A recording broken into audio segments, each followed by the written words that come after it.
नमस्कार, मैं डॉक्टर सीमा Sharma SS Sanskrit classes में आपका स्वागत करती हूँ। नीति शतक का अगला श्लोक करते हैं। शास्त्रोपस्कृत शब्द सुंदर गिरा, शिष्य प्रदे आगमा, विख्याता कव्यो वसंति विश्य यस्य प्रभो निर्धना, तज जाड्यम वसुधाधिपस्य सुधीये तो अर्थम, विनापीश्वरा कुत्सया सयु कुपरीक्षिका न मन्यो यही अर्घतः पातिता। तो यहाँ पर भर्तृहरि क्या कहते हैं कि जो व्यक्ति महान हैं, जो विद्वान लोग हैं, यदि राजा लोग उसके महत्व को नहीं समझते, निश्चित रूप से राजा लोग वो कैसे हैं, निंदनीय हैं। अंतिम पंक्ति से हम पहले अर्थ करते हैं। कुत्सया सयु कुपरीक्षिका न मन्यो, कि कुपरीक्षक हैं, कुत्सया सयु निंदनीय हैं। कि कौन निंदनीय है? राजा लोग निंदनीय हैं। किस प्रकार निंदनीय है? न मन्यो यही अर्घतः, कि जिन्होंने बहुमूल्य मनियों के मूल्यों को नहीं समझा, इस प्रकार के राजा लोग क्या हैं? निंदनीय हैं। यानी इसमें मणि का क्या दोष है कि यदि उनके मणि के पारखी को उस मणि की कीमत नहीं पता है।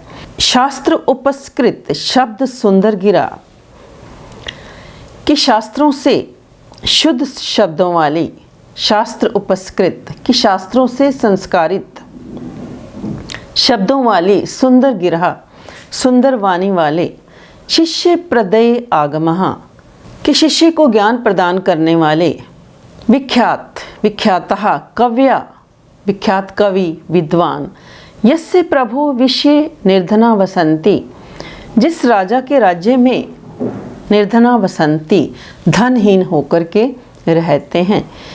यानी शास्त्रों से शुद्ध संस्कृति को धारण करने वाली, अपनी वाणी को धारण करने वाले तथा शिष्यों को ज्ञान देने वाले, यानी उनके यहाँ हर समय शिष्य ज्ञान को प्राप्त करने के लिए आतुर रहते हैं। इस प्रकार के प्रसिद्ध विद्वान कवि, यस्य प्रभु जिस राजा के विषय शासन में, राज्य में, निर्धना वसंती निर्धन होकर के रहते हैं, तत् वसुधाधिपस्य जाड्यम तो वहाँ पर राजा की ही मूर्खता मानी जाएगी। तो वहाँ पर किसकी मूर्खता मानी जाएगी? राजा की ही मूर्खता मानी जाएगी। सुधीये तो अर्थम बिना अपि ईश्वरा, क्योंकि बुद्धिमान लोग तो धन के बिना भी पूजनीय माने जाते हैं। यानी विद्वान लोग तो धन के बिना भी पूजनीय माने जाते हैं। यथा विद्वत्वं च निरपत्वं च न एव तुल्यं कदाचन, स्वदेशी पूज्यते राजा विद्वान सर्वत्र पूज्यते। यानी विद्वान और राजा की यदि कोई तुलना करता है तो उसकी तुलना कभी भी नहीं हो सकती, क्योंकि अपने देश में राजा पूजा जाता है। यानी राजा का अपने देश में ही शासन होता है, परंतु विद्वान की हर जगह पूजा होती है। विद्वान सर्वत्र पूज्यते। सहस्रेषु च पंडिता, और विद्वान हजारों में एक ही व्यक्ति विद्वान होता है। यानी बहुत कम लोग क्या हैं? विद्वान होते हैं। तो इस प्रकार राजा को क्या करनी चाहिए? पूजा करनी चाहिए, विद्वानों की पूजा करनी चाहिए। तो नीतिकार यहाँ क्या कहना चाहते हैं कि शास्त्रों के ज्ञाता और शिष्यों को लगातार ज्ञान देने वाले विद्वान लोग या कविजन, उन कविजन यदि किसी राजा के शासन में निर्धन होकर के रहते हैं तो उसमें राजा की ही मूर्खता मानी जाएगी, कवि की मूर्खता नहीं मानी जाएगी, क्योंकि वो राजा ही निंदा के योग्य है, क्योंकि वो विद्वान के महत्व को नहीं जानता है, उसकी महिमा को नहीं जानता है। जैसे कोई रत्न पारखी बहुमूल्य मणि के मूल्य को नहीं समझता है। यथा न मन्यो यही अर्घतः पातिता, जैसे कोई पारखी क्या है कि मणि का क्या मूल्य है, उसकी परख उसे नहीं है। तो इसमें मणि का कोई दोष नहीं है, उस रत्न का कोई दोष नहीं है कि वो गलत है, अपितु किसका दोष माना जाएगा? उस रत्न को परख करने वाले का दोष माना जाएगा।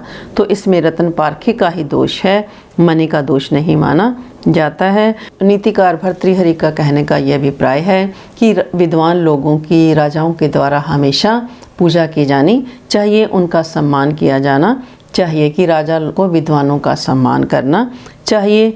तो यहाँ पर भी शार्दूल विक्रीड़ितम छंद है, इसमें कुल 19 मात्राएं होती हैं, 12 और 7 के बाद यति आती है। यति का मतलब है कि बीच में रुकना, जब हम विराम लेते हैं, अपनी वाणी को विराम देते हैं, तब हम उसे यति कहते हैं। तो SS संस्कृत चैनल को लाइक करें, सब्सक्राइब करें और शेयर भी करें। यदि आप कुछ सर्च करना चाहते हैं, जैसे हम नीति शतक पढ़ रहे हैं, तो नीति शतक के साथ SS संस्कृत लिखें तो वीडियो आपके सामने आ जाएगी, तो आप उसको देखें और पढ़ें। आज के लिए इतना ही। धन्यवाद। जय हिंद, जय भारत।